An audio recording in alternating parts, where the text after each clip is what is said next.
શ્રી રામ જન્મભૂમિ મુક્તિ આંદોલન જ્યારે સ્ટાર્ટ કર્યું વિશ્વ હિન્દુ પરિષદે, ત્યારે મને યાદ છે મારી ઉંમર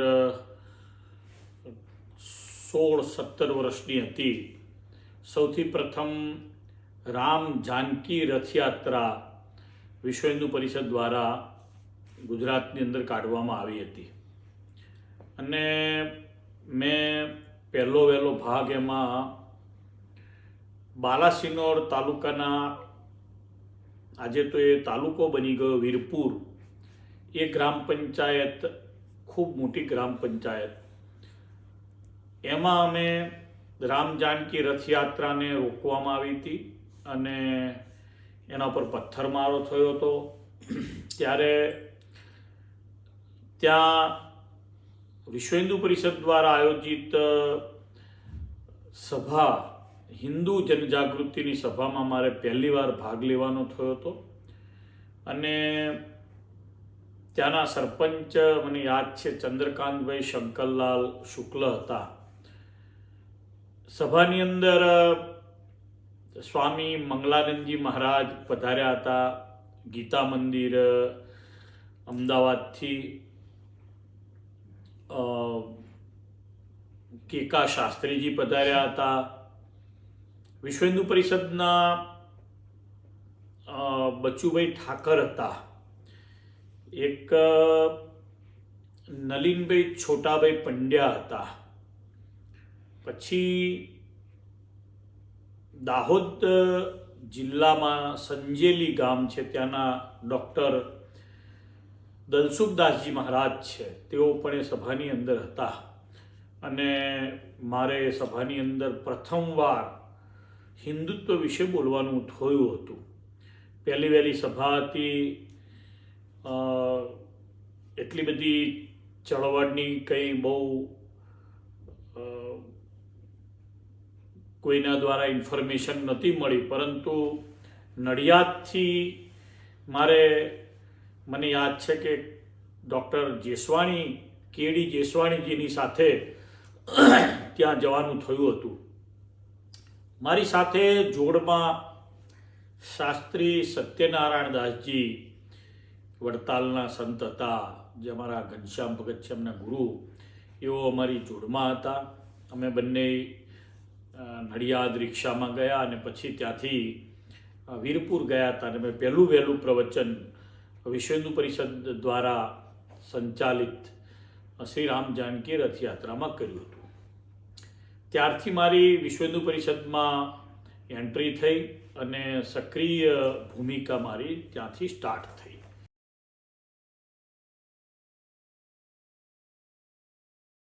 તે વખતે વિશ્વ હિન્દુ પરિષદના જે મુખ્ય કરતા હર્તાઓ પૈકી મને થોડું ઘણું યાદ છે તો શ્રી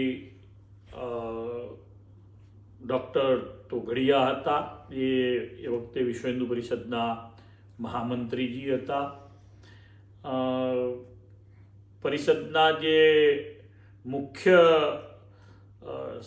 સંચાલક બળમાં હતા એ કેકા શાસ્ત્રીજી હતા, ડાયાભાઈ શાસ્ત્રીજી હતા અને વિભાગ વાઇઝ સૌરાષ્ટ્ર, દક્ષિણ, મધ્ય, ઉત્તર વાઇઝ બધા જ સિનિયર કાર્યકર્તાઓ એ વખતે નટુભાઈ ઠાકર હતા, નલિન છોટા પંડ્યા હતા, આ બધા કામ કરતા હતા.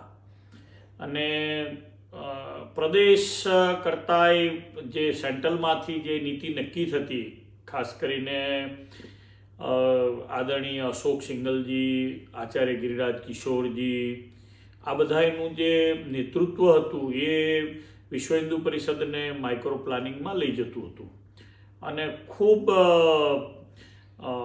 જેને કહેવાય કે એક પણ હિન્દુ બાકી ન રહે જનજાગરણથી, એવું કરવા માટેનું પ્લાનિંગ વિશ્વ હિન્દુ પરિષદ કરતી હતી.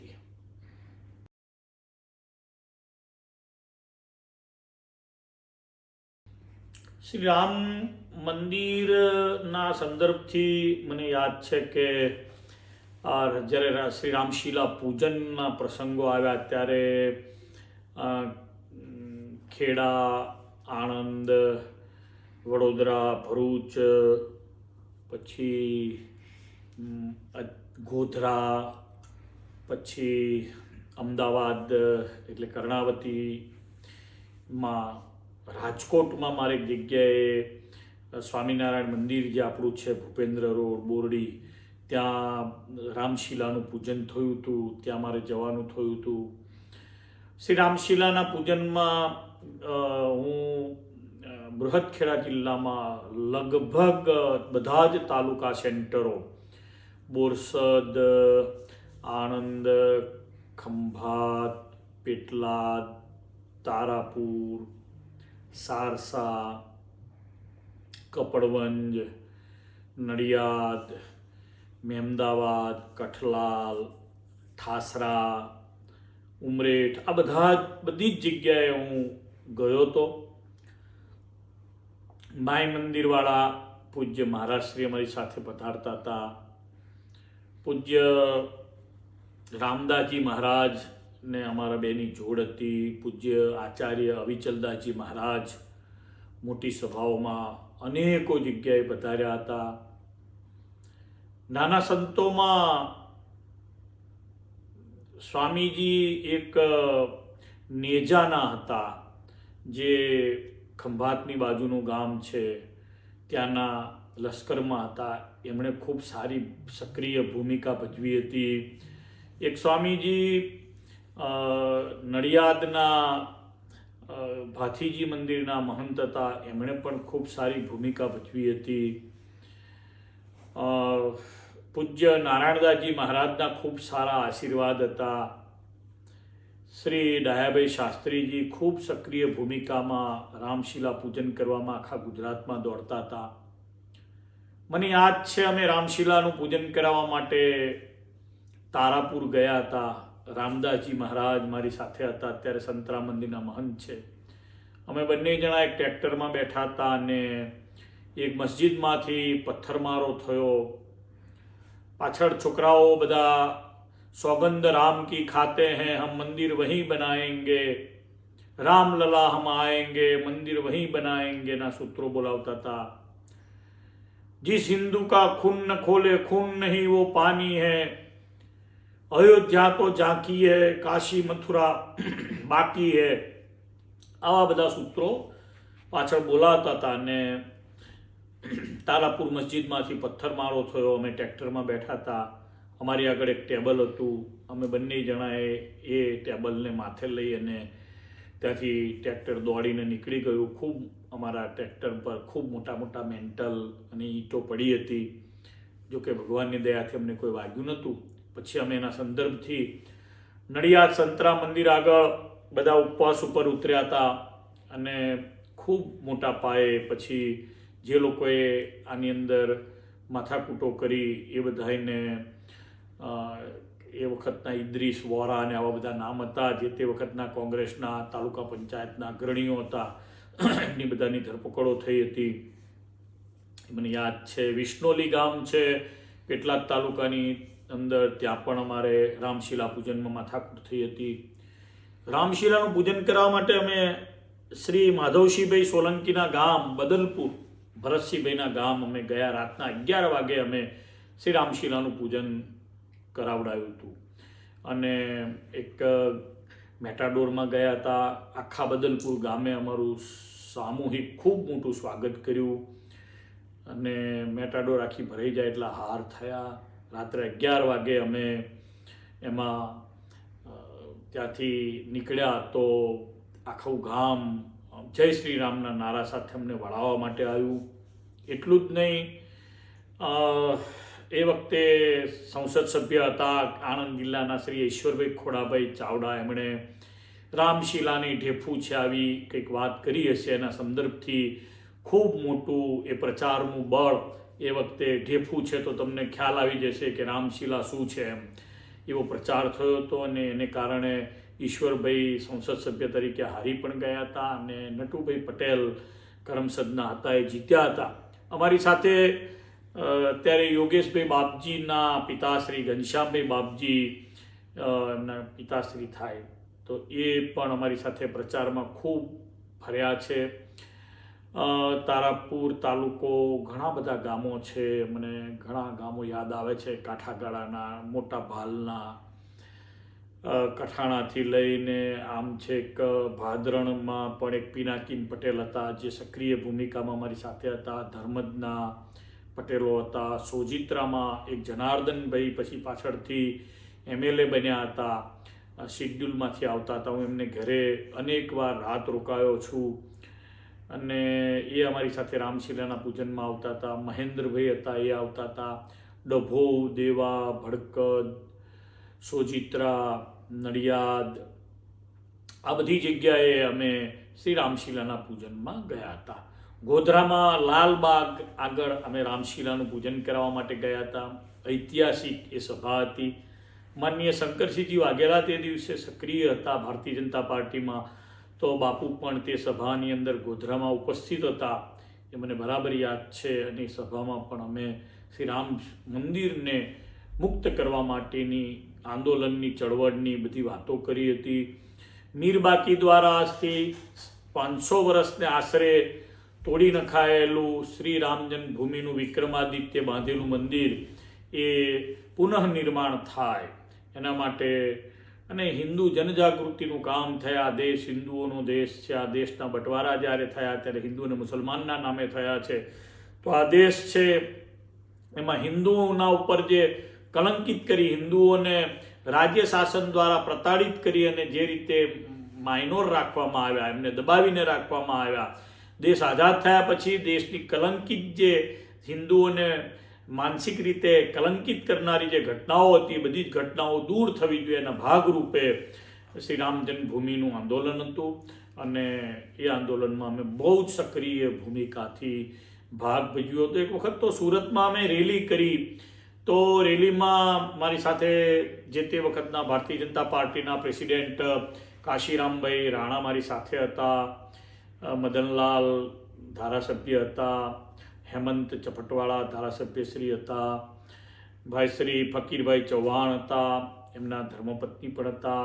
અત્યારે ભારતીય જનતા પાર્ટીના પ્રમુખ શ્રી CR પાટીલજી પણ મારી સાથે રેલીમાં હતા. રેલીની આગેવાની હું કરતો હતો અને અચાનક ચોક બજાર ભાગળ પાસે અમારી ઉપર એક આસિફ અમદાવાદી કરીને છોકરાએ 2 રિવોલ્વર લઈ આવી અને અમારી ઉપર 2 રિવોલ્વરથી ફાયરિંગ કર્યું.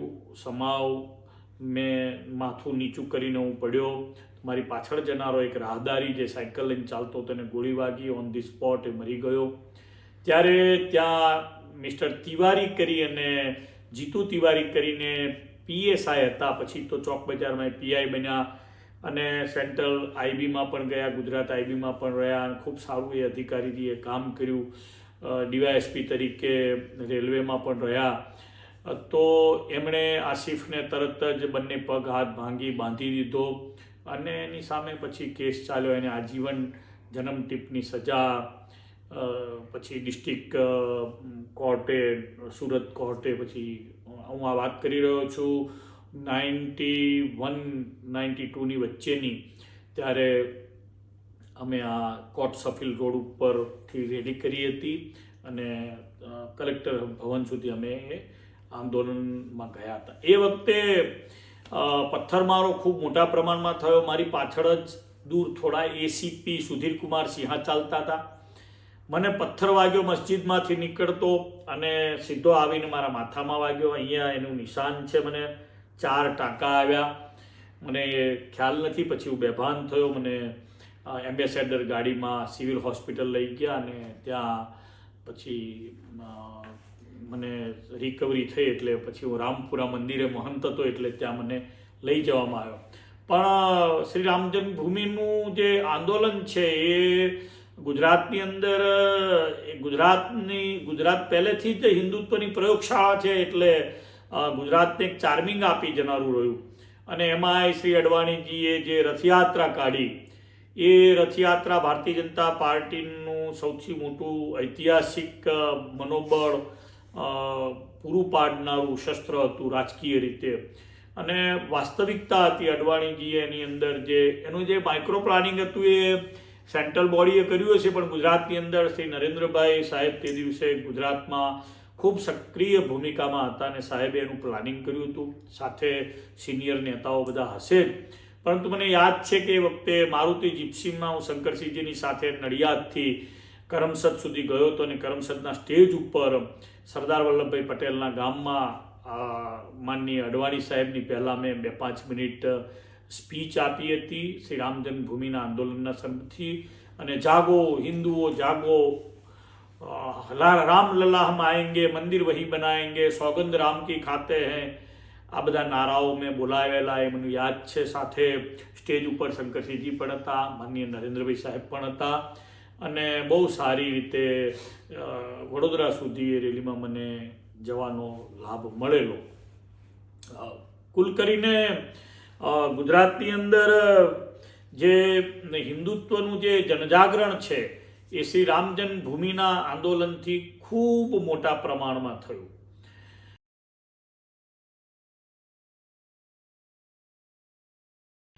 જ્યારે 92ની અંદર બાબરી મસ્જિદ ને જે કલંકિત ઢાંચો છે ને હટાવવામાં આવ્યો, ત્યારે પણ અમે એમાં સક્રિય ભૂમિકામાં રહ્યા.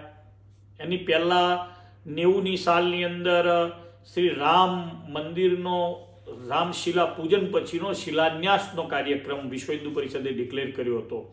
હું શિલાન્યાસ કરવા માટે અયોધ્યા જવા નીકળ્યો. અહીંયાથી અમે સાબરમતી એક્સપ્રેસમાં બેઠા નડિયાદથી. તો મારી સાથે હું હતો, રામદાસજી મહારાજ હતા, કૃષ્ણદાસજી હતા, સત્યનારાયણ શાસ્ત્રીજી જે મેં નામ દીધું એ હતા, બીજા પણ સંતો હતા, રમણભાઈ પટેલ ભૂમસવાળા હતા, વિનુભાઈ પટેલ હતા, ડૉક્ટર પ્રોફેસર કિશોરસિંહ સોલંકી પણ અમારી સાથે હતા, ડૉક્ટર હંસરાજભાઈ પટેલ હતા.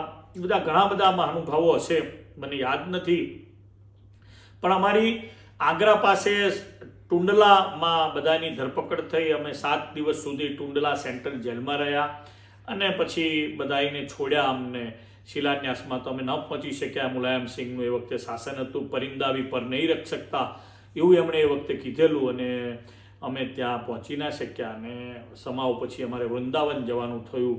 વૃંદાવનથી અમે રમણ રેતી ગયા, હું ને રામદાસજી મહારાજને. પછી અમે ગુજરાત ફરી, કારણ કે અયોધ્યામાં તો બેસી શકાય એવી સ્થિતિ નથી.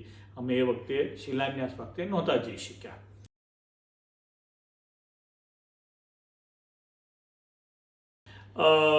1992માં જ્યારે પ્રતિબંધ મુકાયો વિશ્વ હિન્દુ પરિષદ ઉપર, રાષ્ટ્રીય સ્વયંસેવક સંઘ ઉપર, ત્યારે હું સુરત રામપુરા મંદિરનો કોઠારી હતો. એટલે મેં અશોકજી સિંગલજીને ફોન કર્યો. એ વખતે તો લેન્ડલાઇન ફોન હતા. અશોકજીને મેં કીધું કે તમે હવે કેવી રીતે ચલાવશો આટલું આ મોટી મૂવમેન્ટને? તો કહે છે કે સબ સંતો के आशीर्वाद से हम चलाएंगे. तो मैं कहूँ हम भी आशीर्वाद देना चाहते हैं, आप सूरत आइए, सूरत एपी सेंटर है, फाइनेंशियली हम थोड़ा आपको हेल्प करना चाहते हैं. तो हमने કીધું बहुत अच्छा छोटे स्वामी जी, नौतम स्वामी जी मैं आता हूँ. અશોકજી આવ્યા. મને યાદ છે 1992માં મેં રામપુરામાં બોલાવીને એમણે 11 લાખ રૂપિયાની 11,11,111ની થેલી મેં તે દિવસે 1992ની સાલમાં વિશ્વ હિન્દુ પરિષદ બંધ થયા પછી પરિષદને આર્થિક મદદ કરવાનો એક નાનકડો પ્રયત્ન કર્યો હતો.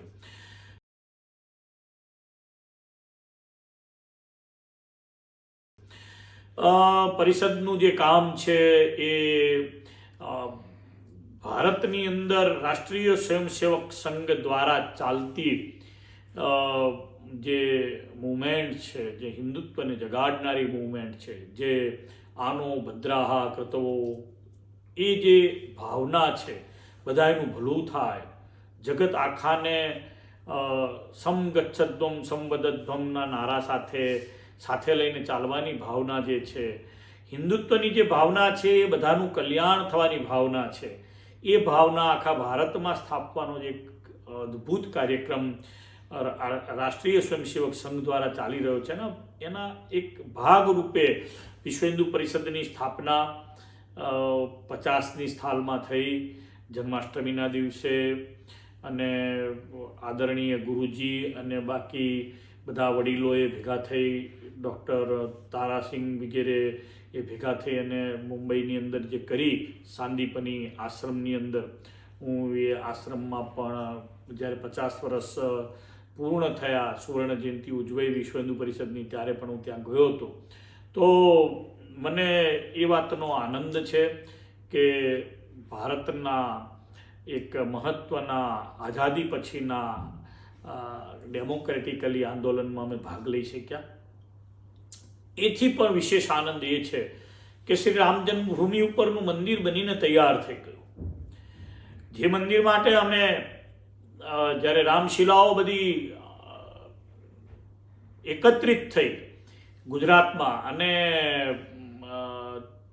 વિજય ચોક જે બાપુનગરમાં છે ત્યાં લાવવામાં આવી ને ખૂબ મોટું જબરજસ્ત આખા ગુજરાતનું ત્યાં રામશિલાઓનું મોટું પ્રદર્શન થયું, કહેતા ત્યાં દર્શન થયું, ત્યારે ઉમા ભારતીજી, ઋતુંભરાજી, આચાર્ય ધર્મેન્દ્રજી, અશોક સિંગલજી, બધામાં હું સૌથી નાનો સાધુ હતો. સ્ટેજ ઉપર મારે ભાગે શરૂઆત કરાવવામાં મને ભાગ્ય મળ્યું હતું. એ સ્ટેજ ઉપર મેં નારા પણ બોલાવેલા. સમાવ આંદોલનમાં ભાગ લેવાનો મને ભગવાનને કૃપા કરી અને લાભ આપ્યો.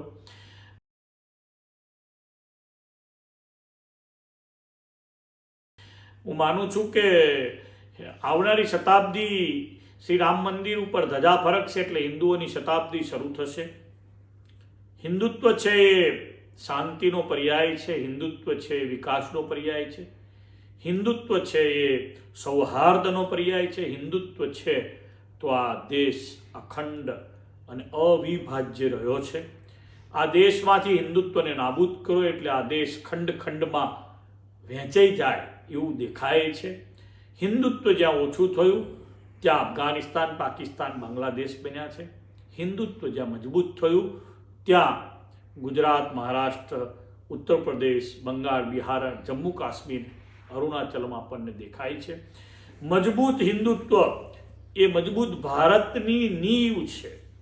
એટલે શ્રી રામ મંદિર નથી બની રહ્યું, આ ભારતના કરોડો હિન્દુઓમાં રહેલા ભગવાન શ્રી રામની આસ્થાનું એક ભારતની એકતા અને અખંડિતતાનું આ પ્રતીક બની રહ્યું છે.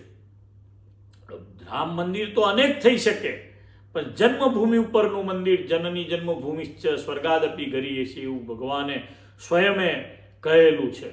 એટલે ભગવાન શ્રી રામની જન્મભૂમિ ઉપરનું મંદિર આદરણીય શ્રી નરેન્દ્રભાઈ સાહેબના નેતૃત્વમાં થઈ રહ્યું છે. નરેન્દ્રભાઈ ના હોત તો આ શક્ય જ નહોતું. શ્રી અમિતભાઈ શાહ ના હોત તો આ ક્યારેય શક્ય હતું જ નહીં. આઝાદીના 75 વર્ષ પછી પણ મને નથી લાગતું કે આ મુવમેન્ટને જે રીતે કોંગ્રેસે લટકાવી હતી એને સ્મૂથ કોઈ કરી શક્યું હોત. આ તો લોકશાહીથી હિન્દુ જાગૃત બન્યો. નરેન્દ્રભાઈએ ખૂબ મહેનત કરી, સેંકડો હજારો સભાઓ કરી. ભારતીય જનતા પાર્ટીએ યોગ્ય નેતૃત્વના હાથમાં દિશા આપી. પરિણામે આવ્યું કે 2014થી 2019 અને 2019 પછી તરત જ શ્રી રામ મંદિરના શિલાન્યાસને નામદાર કોર્ટ દ્વારા એની મંજૂરી મળી અને શરૂ થયો. પૂરી ફૂલ બેન્ચે શ્રી રામ મંદિર અહીંયા હતું, અહીંયા મંદિરના અવશેષો છે એવું જે હકીકત હતી એને મોહર મારી અને મંદિરનું કામ શ્રી રામ જન્મભૂમિ તીર્થક્ષેત્ર ટ્રસ્ટ દ્વારા શરૂ થયું. બહુ આનંદ થાય છે. શ્રી ચંપતજીએ આમાં ખૂબ મહેનત કરી. તીર્થભૂમિ તીર્થક્ષેત્ર ટ્રસ્ટના દરેક ટ્રસ્ટીઓએ આમાં ખૂબ સક્રિય રસ લીધો. આવનારા સેંકડો નહીં હજારો વર્ષ સુધી શ્રી રામ મંદિર હિન્દુઓની શૌર્ય યશની ગાથાને ગાતું રહેશે. કોઈ પ્રજાએ એક લોહીનું ટીપું પાડ્યા વિના કોર્ટ દ્વારા નિર્ણય લઈ અને જો કોઈ વિવાદિત સ્થળે આટલા સેંકડો વર્ષના વિવાદને પણ એક પણ લોહીના ટીપા પાડ્યા વિના ઉકેલ લાવ્યા હોય તો એવું ગ્રેટ શ્રી રામ જન્મભૂમિનું મંદિર છે.